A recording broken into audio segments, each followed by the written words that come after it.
Elas têm uma dificuldade de entender se não tiverem uma percepção visual daquilo que está acontecendo, né?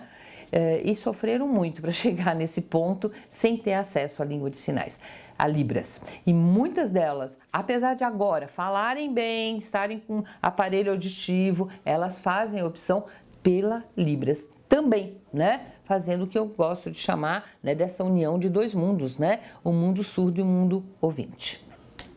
Se meu filho estudar em uma escola que utiliza Libras, ele vai ficar preguiçoso e não vai falar?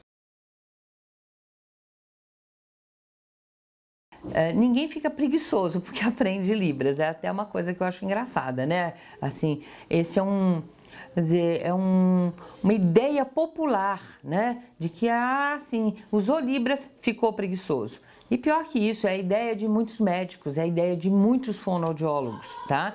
Isso não acontece, né? A criança que tiver a possibilidade de falar, ela vai falar, sim, mas ela vai precisar do quê? Ela vai precisar de atendimento fonoaudiológico, tá? É importantíssimo esse atendimento fonoaudiológico, seja com a criança que use aparelho auditivo, seja para criança que use implante coclear, seja criança que não escute nada. Eu já atendi pacientes que não escutavam praticamente nada, só ruídos, vamos supor assim, muito fortes, bater porta, um trovão, ruídos graves, muito, muito fortes, e que aprenderam a falar, né? Isso, existe esta possibilidade, sim, né? Não é a Libras que vai impedir esse desenvolvimento, né?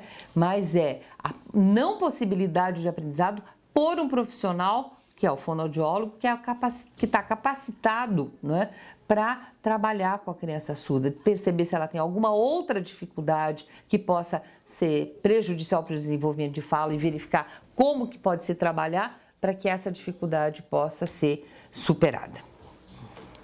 Será que meu filho conseguirá ter uma vida normal sendo surdo? Claro que sim, por que não? Entendeu? Ele vai ter uma vida normal, né?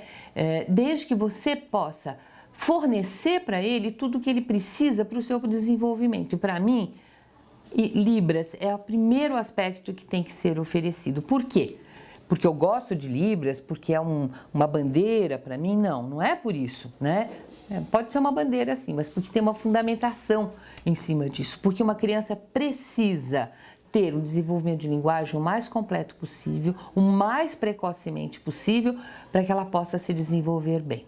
Então vamos ver uma coisa, né? Se você optar pelo implante coclear, né, é uma opção, então você vai optar, o implante coclear vai ser feito talvez 8 meses, 1 ano de idade, tá certo? A média, aí até verificar se o aparelho auditivo realmente não tem utilidade, fazer toda a preparação, né? Tem um tempo aí para se organizar tudo isso, a sua própria decisão. Aí quando você faz o implante, vai demorar, segundo, né, a literatura, 2 anos para que essa criança comece a falar. Como uma criança ouvinte, ela nasce, aos 2 anos começa a falar. Aí ela vai ter 3 anos de idade, né? Então, o que acontece? Ela teve uma perda, né, de linguagem até os 3 anos de idade, né? Quando ela vai começar a falar. Então, para que a gente tem a Libras? A gente tem a Libras porque é uma língua natural para aquela criança, né? É uma língua que vai permitir que ela possa se desenvolver, né? Então, ela vai chegar aos 3 anos de idade, vai lá que fez o implante, ela tem linguagem, ela tem jeito de se comunicar, de falar, de perguntar, e de a gente poder explicar as coisas para ela e ela poder entender aquilo que está sendo feito e por que a gente deseja que ela escute, né? O que a gente vai fazer ela escutar. E isso vai ser muito importante para o desenvolvimento posterior, para essa criança ser uma criança absolutamente normal. Ela vai ter o desenvolvimento de linguagem igual ao desenvolvimento de linguagem de uma criança ouvinte. Primeiro, obviamente, por Libras, mas posteriormente ela vai poder desenvolver a oralidade, dependendo de várias características, tá? E uma delas é o sucesso do implante coclear e o atendimento fonoaudiológico. E não me refiro ao atendimento fonoaudiológico 1 vez por semana, meia hora, em grupo. Não é assim, não funciona assim, né? A criança precisa de 2 a 3 atendimentos por semana e individual. Pode ser 2 atendimentos individuais, 1 em grupo, se aquela criança tem ganho com o atendimento em grupo, né?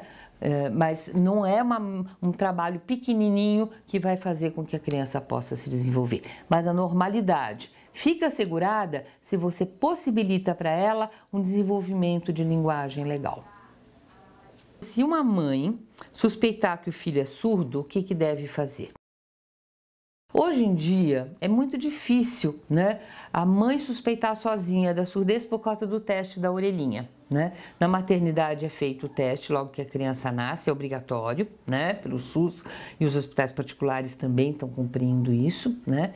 E daí esse exame vai dizer o quê? Ele vai dizer se a criança pode ter uma perda auditiva.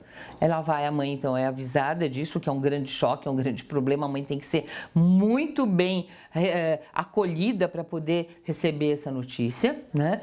E daí um mês, quando tiver já tudo limpinho, né, o ouvido interno, o externo, né, o ouvido ali tudo certinho, ela vai procurar um centro de reabilitação. Né? Vai procurar um lugar onde ela possa fazer uma avaliação objetiva para saber se a criança é surda ou não. Agora, vamos que aconteceu, pode acontecer, que ela fez o teste da orelhinha, deu que a criança provavelmente não tem perda auditiva, tá tudo ok, não tem problema, mas a mãe desconfia depois de um certo tempo que a criança tem uma surdez, né? Ou a criança tem uma doença, que ninguém percebeu, né? Ela tinha 1 ano, teve uma febre, teve alguma doença ali, ninguém percebeu que ela teve uma perda auditiva e a mãe aí começa a desconfiar que a criança não reage aos sons. Então o que ela vai fazer? Ela vai procurar um médico, tá? O primeiro médico normalmente que as famílias procuram é o pediatra, que é aquele que cuida da criança, seja no posto de saúde, seja na clínica particular. Se o médico disser que está tudo bem, que não tem problema nenhum, mas se você como mãe desconfia que ela tem uma surdez, você insista. Insista que você quer um exame, você quer uma avaliação, porque existem avaliações objetivas, existem avaliações que podem ser feitas sem a criança ter que responder, né? E podem mostrar se a criança tem uma surdez ou não. Porque aquilo que o médico normalmente faz, que ele bate palma ou bate um instrumento qualquer, as crianças de costas, às vezes é falha, a criança chora e a criança está chorando por outra razão, né? Desconfiou? Vá ao médico, né? Peça o encaminhamento para o otorrinolaringologista. Insista com ele que você quer o exame, tá? Para que você possa ter certeza se tem o problema ou se não tem outro problema. Agora eu tenho que responder uma pergunta muito difícil. O que a eu estou falando da fonoaudióloga, mas é o fonoaudiólogo, tem meninos também, né? O que o fonoaudiólogo faz com uma criança surda? Como é o trabalho? Acho que eu respondi um pouco lá em cima, mas eu vou tentar sintetizar de novo, né?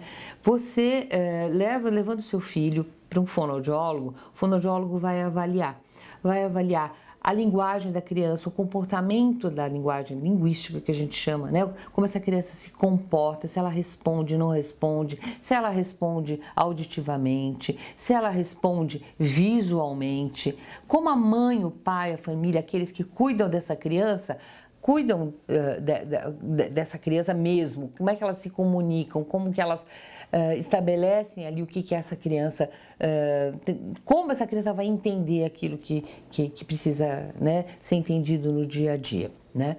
E aí monta um plano de trabalho, tá? Um plano de trabalho que vai abarcar todas as necessidades da criança, da família e da criança fora do seu ambiente clínico também, quer dizer, a escola. Né? Então, o bom fonoaudiólogo vai ter que ter esta visão, entender o funcionamento da criança, possibilitar o desenvolvimento global desta criança e, na minha opinião, para fazer um trabalho com crianças surdas, ela tem que ter condições de se comunicar por libras, né? Tem que fazer orientação para a família, tem que entender o funcionamento da família, isso não é uma coisa tranquila, fácil, né? E tem que poder encaminhar essa criança para a escola adequada e seguir, orientar essa escola no desenvolvimento da criança. É isso. Por que muitos fonoaudiólogos e médicos orientam os pais a não utilizarem língua de sinais? Porque eles acreditam, como eu falei antes, que a língua de sinais vai atrasar, impossibilitar ou dificultar o desenvolvimento da oralidade, né? As pesquisas, repito, as pesquisas têm demonstrado que isso não acontece. A minha experiência clínica tem demonstrado que isso não acontece, mas o medo é muito grande. Na minha opinião, existe algo a mais, existe assim, uma diferença muito grande na criança que sinaliza para aquela que não sinaliza. E o ser humano, infelizmente, ele não aguenta essas diferenças que são tão grandes. Isso vai acontecer com as famílias também, né?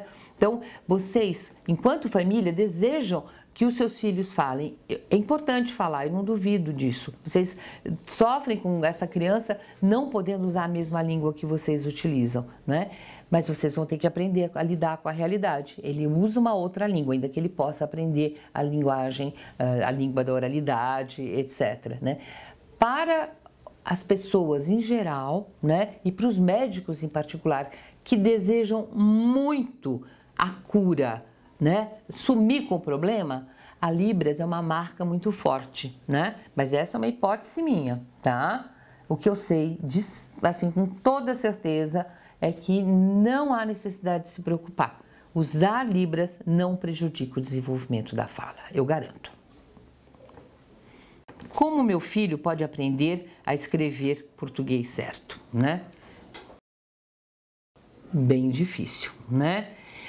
Para a criança aprender a escrever o português certo, ele tem que estar em escola correta. Ele tem que estar numa escola que mostre para ele a diferença entre Libras e a língua escrita.